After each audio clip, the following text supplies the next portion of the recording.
November 11th, 1918. All across the Western Front, the clocks that were lucky enough to escape the 4 years of shelling chimed the 11th hour. And with that, the First World War came to an end. From 10 o'clock to 11, the hour for the cessation of hostilities, the opposed batteries simply raised hell.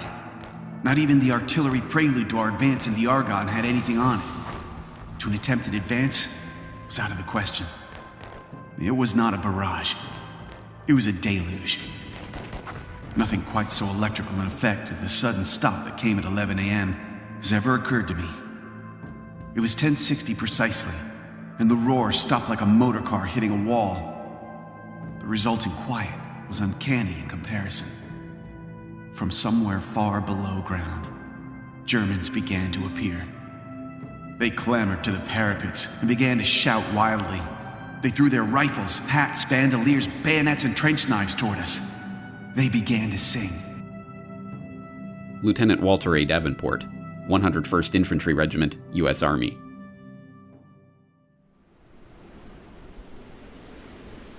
And just like that, it was over. 4 years of the bloodiest carnage the world had ever seen came to a stop as sudden and bewildering as its start. And the world vowed, never again. Each year, we lay the wreath. We hear the last post. We mouth the words, never again, like an incantation. But what does it mean? To answer this question, we have to understand what World War I was. World War I was an explosion. A breaking point in history. In the smoldering shell hole of that great cataclysm lay the industrial era optimism of never-ending progress. Old verities about the glory of war lay strewn around the battlefields of that great war, like a fallen soldier left to die in no man's land. And along with it lay all the broken dreams of a world order that had been blown apart.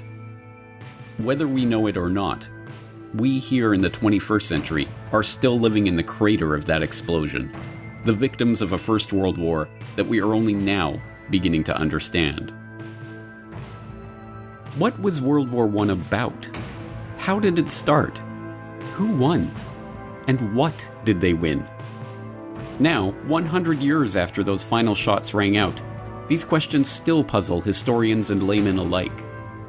But as we shall see, this confusion is not a happenstance of history, but the wool that has been pulled over our eyes to stop us from seeing what World War I really was. This is the story of World War I that you didn't read in the history books. This is the World War I conspiracy.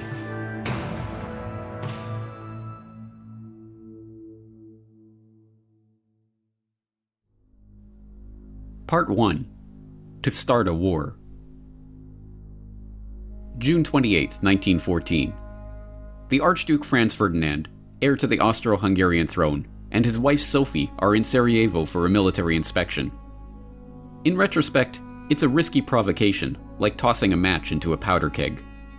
Serbian nationalism is rising, the Balkans are in a tumult of diplomatic crises and regional wars, and tensions between the Kingdom of Serbia and the Austro-Hungarian Empire are set to spill over.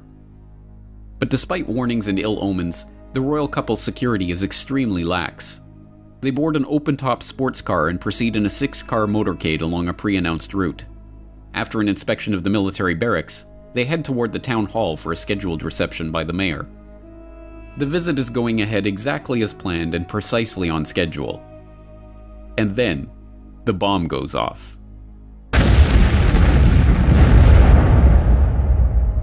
As we now know, the motorcade was a death trap. 6 assassins lined the royal couple's route that morning, armed with bombs and pistols. The first 2 failed to act, but the third, Nedeljko Chabrinovic, panicked and threw his bomb into the folded back of the Archduke's convertible. It bounced off onto the street, exploding under the next car in the convoy. Franz Ferdinand and his wife, unscathed, were rushed onto the town hall, passing the other assassins along the route too quickly for them to act. Having narrowly escaped death, the Archduke called off the rest of his scheduled itinerary to visit the wounded from the bombing at the hospital. By a remarkable twist of fate, The driver took the couple down the wrong route, and, when ordered to reverse, stopped the car directly in front of the delicatessen where would-be assassin Gavrilo Princip had gone after having failed in his mission along the motorcade. There, 1.5 meters in front of Princip, was the Archduke and his wife. He took 2 shots, killing both of them. Yes, even the official history books, the books written and published by the winners, record that the First World War started as the result of a conspiracy. After all, it was, as all freshman history students are taught, the conspiracy to assassinate the Archduke Franz Ferdinand that led to the outbreak of war. That story, the official story of the origins of World War I, is familiar enough by now. In 1914, Europe was an interlocking clockwork of alliances and military mobilization plans that, once set in motion, ticked inevitably toward all-out warfare. The assassination of the Archduke was merely the excuse to set that clockwork in motion, and the resulting July crisis of diplomatic and military escalations led with perfect predictability to continental and, eventually, global war. In this carefully sanitized version of history, World War I starts in Sarajevo on June 28, 1914. But this official history leaves out so much of the real story about the build-up to war that it amounts to a lie. But it does get one thing right. The First World War was the result of a conspiracy. To understand this conspiracy, we must turn not to Sarajevo and the conclave of Serbian nationalists plotting their assassination in the summer of 1914, but to a chilly drawing room in London in the winter of 1891. There, 3 of the most important men of the age, men whose names are but dimly remembered today, are taking the first concrete steps toward forming a secret society that they have been discussing amongst themselves for years.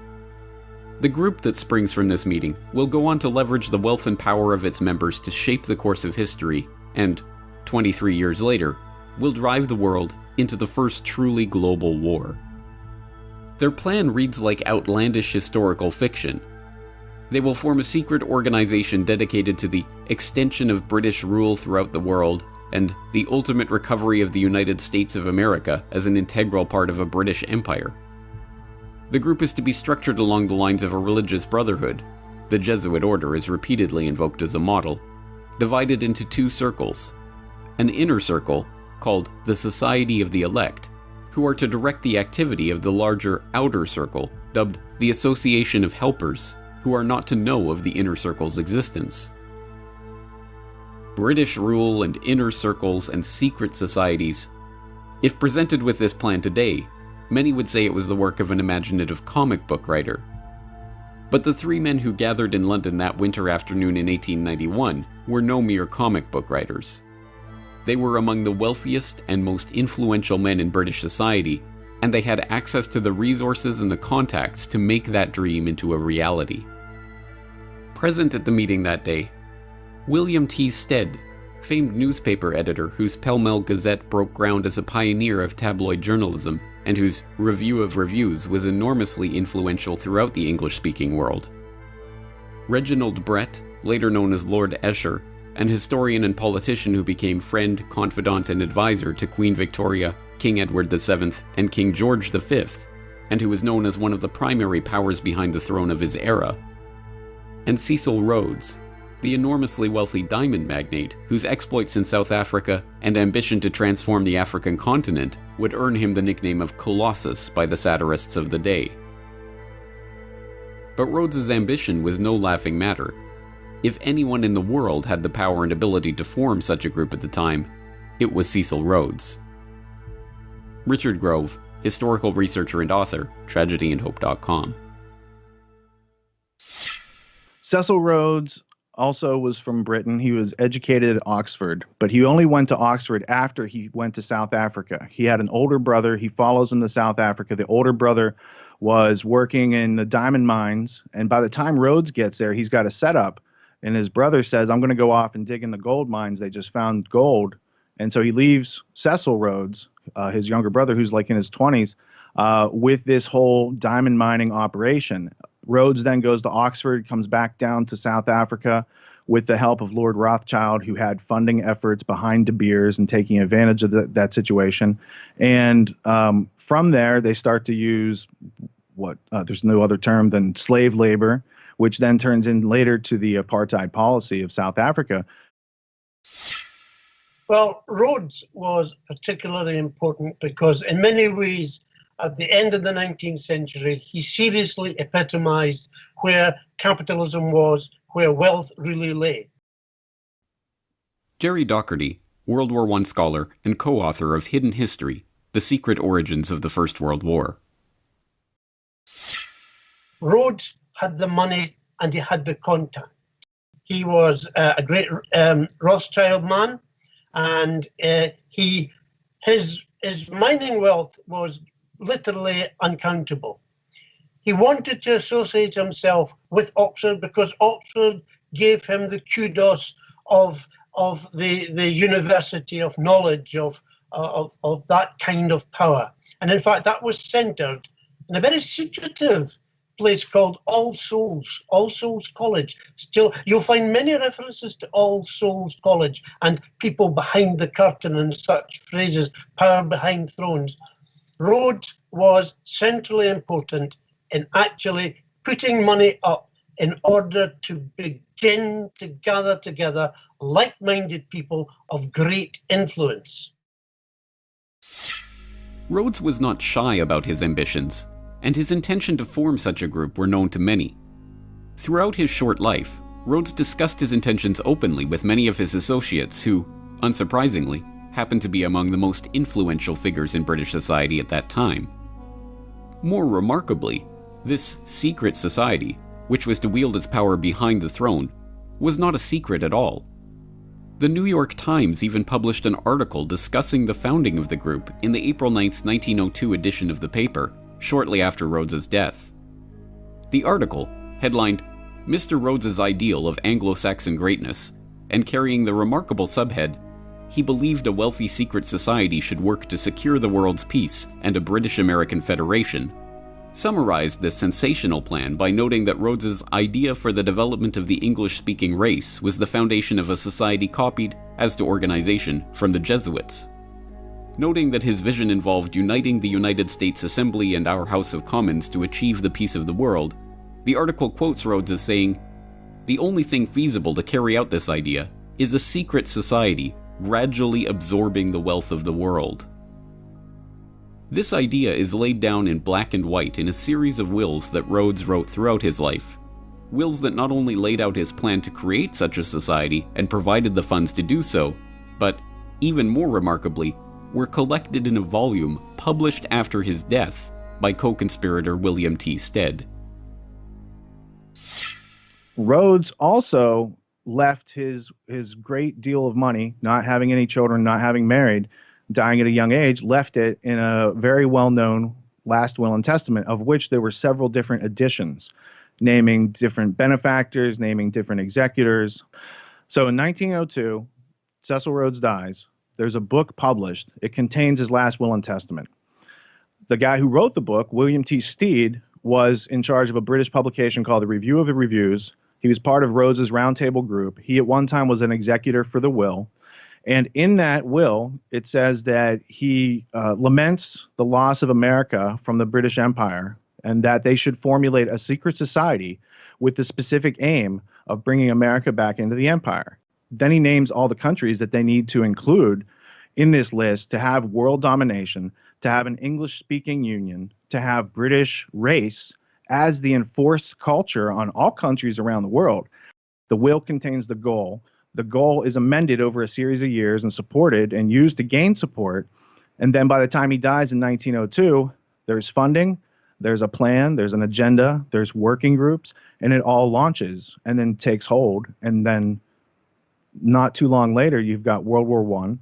And then from that, you've got World War II. And then you've got a century of control and slavery that really could have been prevented. When, at the time of Rhodes' death in 1902, this secret society decided to partially reveal itself, it did so under the cloak of peace. It was only because they desired world peace, they insisted, that they had created their group in the first place.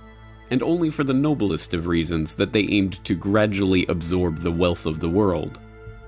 But contrary to this pacific public image, from its very beginnings, the group was interested primarily in war. In fact, one of the very first steps taken by this Rhodes Roundtable, as it was known by some, was to maneuver the British Empire into war in South Africa. This Boer War of 1899 to 1902 would serve a dual purpose. It would unite the disparate republics and colonies of South Africa into a single unit under British imperial control, and, not incidentally, it would bring the rich gold deposits of the Transvaal Republic into the orbit of the Rothschilds Rhodes-controlled British South Africa Company. The war was, by the group's own admission, entirely its doing. The point man for the operation was Sir Alfred Milner, a close associate of Rhodes and a member of the secret society's inner circle who was then the governor of the British Cape Colony.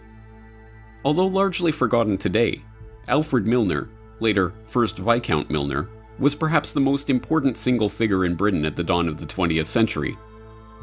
From Rhodes's death in 1902, he became the unofficial head of the Round Table Group and directed its operations, leveraging the vast wealth and influence of the group's exclusive membership to his own ends. With Milner, there was no compunction or moral hand-wringing about the methods used to bring about those ends. In a letter to Lord Roberts, Milner casually confessed to having engineered the Boer War. "I precipitated the crisis, which was inevitable, before it was too late. It is not very agreeable, and in many eyes, not a very creditable piece of business to have been largely instrumental in bringing about a war." When Rhodes's co-conspirator and fellow secret society Inner Circle member William Stead objected to war in South Africa, Rhodes told him, "You will support Milner in any measure that he may take short of war. I make no such limitation. I support Milner absolutely without reserve. If he says peace, I say peace. If he says war, I say war. Whatever happens, I say ditto to Milner." The Boer War, involving unimaginable brutality, including the death of 26,000 women and children in the world's first British concentration camps, ended as Rhodes and his associates intended, with the formerly separate pieces of South Africa being united under British control. Perhaps even more importantly from the perspective of the secret society, it left Alfred Milner as High Commissioner of the new South African Civil Service, a position from which he would cultivate a team of bright, young, largely Oxford-educated men who would go on to serve the group and its ends.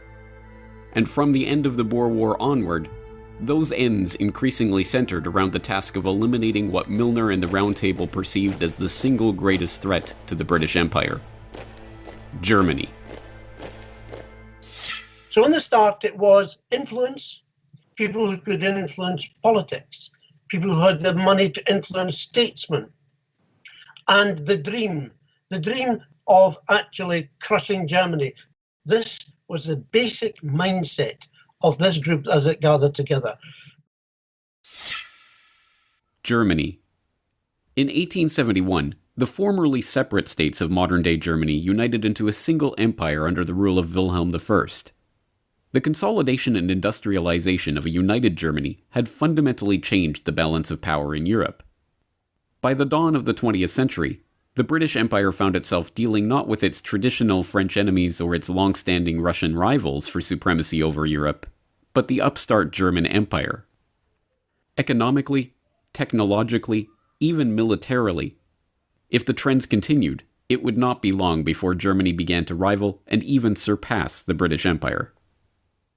For Alfred Milner and the group he had formed around him out of the old Rhodes Roundtable Society, it was obvious what had to be done. To change France and Russia from enemies into friends as a way of isolating and, eventually, crushing Germany. Peter Hoff, author of The Two Edwards, How King Edward VII and Foreign Secretary Sir Edward Grey Fomented the First World War. Yes, well, from the British perspective, Germany, after their unification in 1871, They became very strong very quickly. And this, over time, this worried the British more and more. They began to think that Germany represented a challenge to their world hegemony. And they came slowly but surely. They came to the decision that Germany must be confronted, just as they had come to the same decision with regard to other countries, Spain, Portugal, and especially France. And now Germany. German finished goods were marginally better than those of Britain. They were building ships that were marginally better than those of Britain.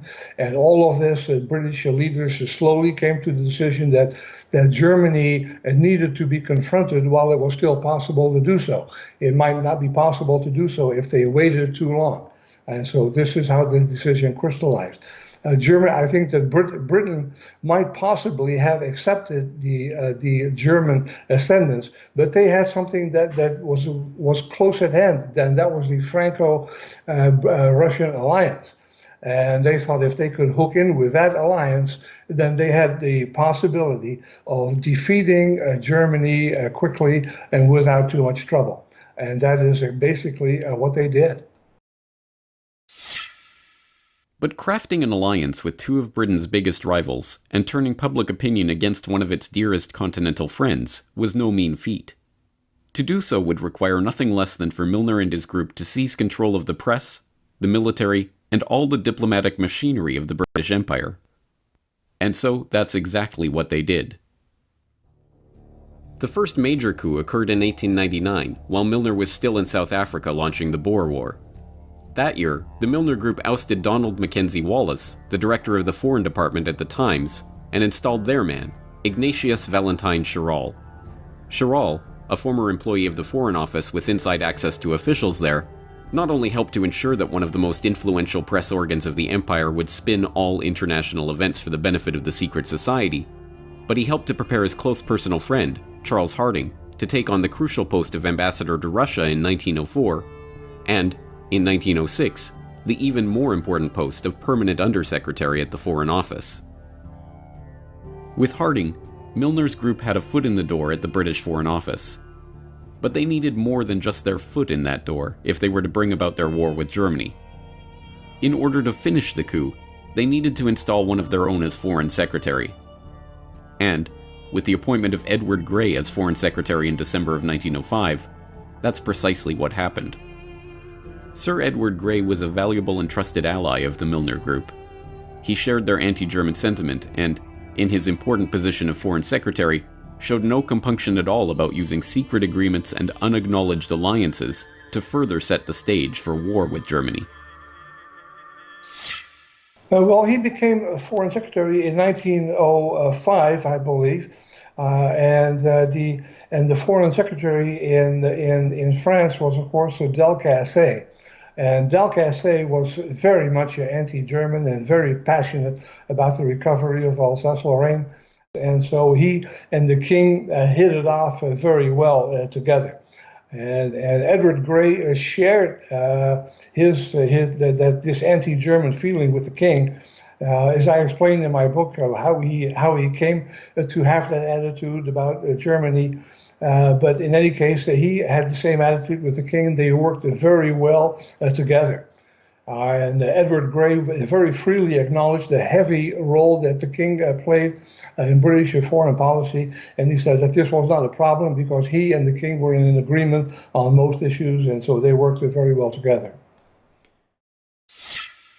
The pieces were already beginning to fall into place for Milner and his associates. With Edward Grey as Foreign Secretary, Harding as his unusually influential Undersecretary, Rhodes' co-conspirator Lord Esher installed as Deputy Governor of Windsor Castle, where he had the ear of the king, and the king himself, whose unusual hands-on approach to foreign diplomacy and whose wife's own hatred of the Germans dovetailed perfectly with the group's aims. The diplomatic stage was set for the formation of the Triple Entente between France, Russia, and Great Britain. With France to the west and Russia to the east, England's secret diplomacy had forged the two pincers of a German-crushing vice. All that was needed was an event that the group could spin to its advantage to prepare the population for war against their former German allies. Time and again throughout the decade leading up to the Great War, the group's influential agents in the British press tried to turn every international incident into another example of German hostility. When the Russo-Japanese War broke out, rumors swirled in London that it was in fact the Germans that had stirred up the hostilities. The theory went that Germany, in a bid to ignite conflict between Russia and England, who had recently concluded an alliance with the Japanese, had fanned the flames of war between Russia and Japan. The truth, of course, was almost precisely the opposite. Lord Lansdowne had conducted secret negotiations with Japan before signing a formal treaty in January 1902. Having exhausted their reserves building up their military, Japan turned to Cecil Rhodes' co-conspirator Lord Nathan Rothschild to finance the war itself. Denying the Russian Navy access to the Suez Canal and high-quality coal, which they did provide to the Japanese, the British did everything they could to ensure that the Japanese would crush the Russian fleet, effectively removing their main European competitor for the Far East. The Japanese Navy was even constructed in Britain, but these facts did not find their way into the Milner-controlled press. When the Russians accidentally fired on British fishing trawlers in the North Sea in 1904, killing 3 fishermen and wounding several more, the British public was outraged. Rather than whip up the outrage, however, the Times and other mouthpieces of the secret society instead tried to paper over the incident. Meanwhile, the British Foreign Office outrageously tried to blame the incident on the Germans, kicking off a bitter press war between Britain and Germany. The most dangerous provocations of the period centered around Morocco, when France, emboldened by secret military assurances from the British and backed up by the British press, engaged in a series of provocations, repeatedly breaking assurances to Germany that Morocco would remain free and open to German trade. At each step, Milner's acolytes, both in government and in the British press, cheered on the French and demonized any and every response from the Germans, real or imagined. Given that we're living in a world of territorial aggrandizement, there was a concocted incident over Morocco, and the allegation that Germany was secretly trying to take over the British-French influence in Morocco, and that literally was nonsense. But it was blown up into an incident, and people were told, prepare. You had better prepare yourself for the possibility of war, because we will not be dictated to by that Kaiser person over in Berlin. One of the incidents, which I would need to make reference to get the date perfectly right, referred to a threat. Well, it was portrayed as a threat. It was no more than a threat than a fly would be if it came into your room at the present moment, of a gunboat sitting off the coast of Africa. And it was purported that this was the sign that, in fact, Germany was going to have a deep water port, and they were going to use it as a springboard to interrupt British shipping. When we researched it, Jim and I discovered that the size of that so-called gunboat was physically smaller than the King of England's Royal Yacht. But history has portrayed this as a massive threat to the British Empire and its masculinity, if you like, because that's how they saw themselves. Ultimately, the Moroccan crises passed without warfare because, despite the best efforts of Milner and his associates, cooler heads prevailed. Likewise, the Balkans descended into warfare in the years prior to 1914, but Europe as a whole didn't descend with them.